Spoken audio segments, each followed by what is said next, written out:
देखो पुण्यात्माओं, ये सतलोक आश्रम वाला हमारा मूल काम है आपको मोक्ष दिलाना, गारंटीड मोक्ष, मुक्ति। और वो स्थान जो गीता ज्ञानदाता भी कहता है कि मैं नहीं जानता उस भक्ति विधि को, किसी तत्वदर्शी संत से पूछो। वो तत्वदर्शी संत परमात्मा का दास बैठा है।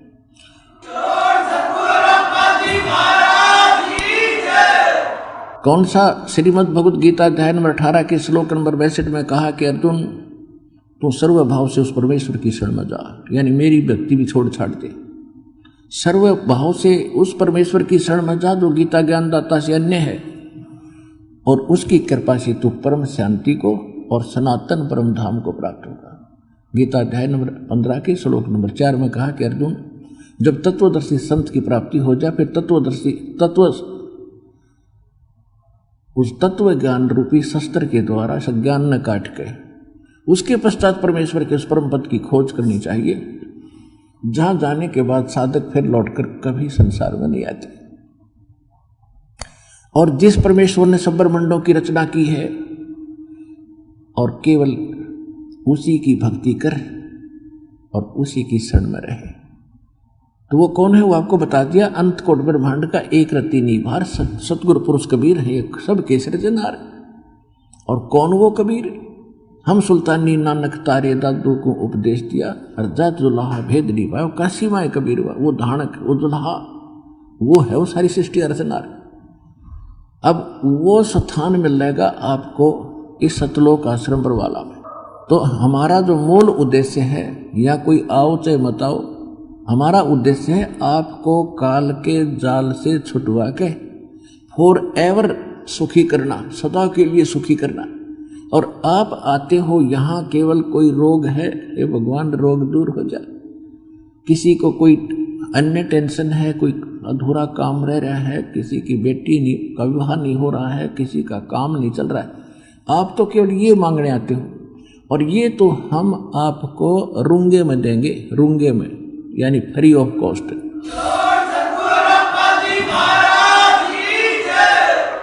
रूंगा क्या होता है? रूंगा, अब नए बच्चों को तो पता नहीं, हम बूढ़ों को खूब ज्ञान है। जब हम छोटे छोटे होते थे तो पहले पैसा नहीं होता था गांव में।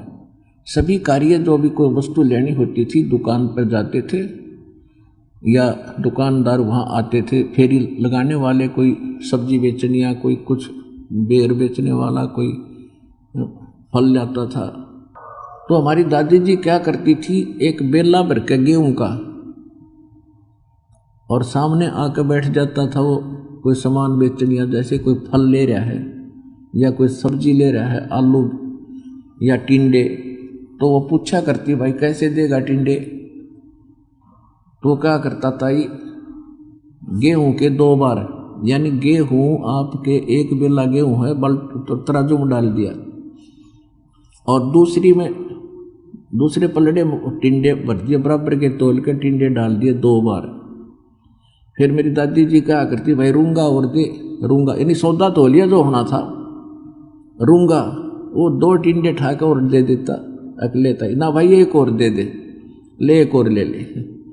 तो वो रूंगा कहा करते थे, यानी फ्री ऑफ कॉस्ट, सौदे तनारा। तो जो आपको ये कष्ट है, चाहे कैंसर का पाप हो, जब सच्ची नीत लागोगे ये दुख दूर होंगे।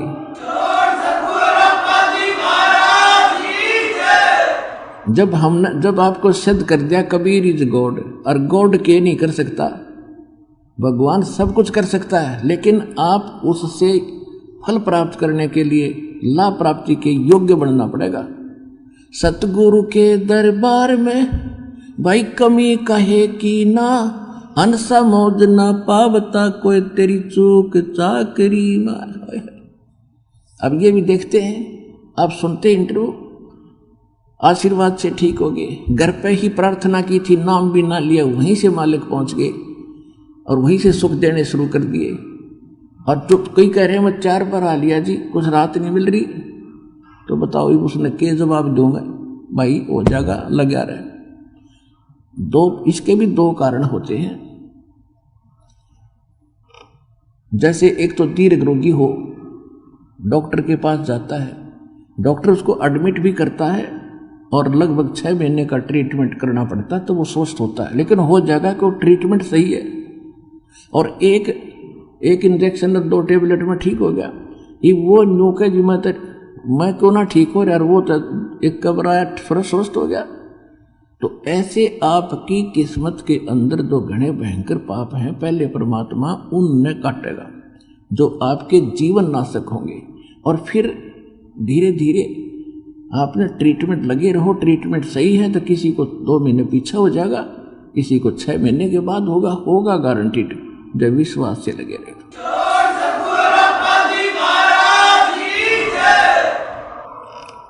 तो परमात्मा ने ये इसलिए किया है कि हमारा जो मूल उद्देश्य है आपकी मुक्ति कराना। और जैसे आप जिस परिवार में जन्मे हो, उनका उद्देश्य है जब तक आप कुछ लाभ देने योग्य हैं और आपकी मृत्यु हो जाती है, सारा परिवार होता है। और जिस समय आप हो जाते हो भयंकर रोगी और उठा कर भी घरवाले बैठाने पड़ते हो, नहाने धोने भी पड़ते हो, तो वो स्वयं प्रार्थना करने लग जाते हैं, वे परमात्मा इसकी माटी संगवा ली, ये परमात्मा बेसिक ठाले, क्यों काम का ना रहा वो। तो कहने का भाव ये है कि इसको भी मद्देनजर रखना इस मार्ग पर चलने के लिए। आज जितना भी कोई रोगी है या किसी प्रकार का कोई कष्ट है, भगवान के दरबार में कोई कमी नहीं। आपने सारे सुख देगा, पुत्र नहीं तो पुत्र देगा, आँख नहीं है तो आँख भी देगा, धन नहीं है धन देगा, और आपका रोग भी दूर करेगा। लेकिन उद्देश्य क्या है मालिक का, ये भी समझ लेना।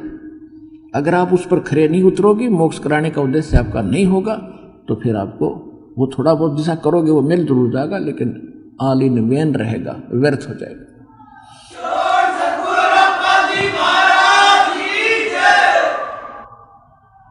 अपनात्माओं, दास तो उस परमात्मा का एक कुत्ता है और आपके लिए भौंक रहा है।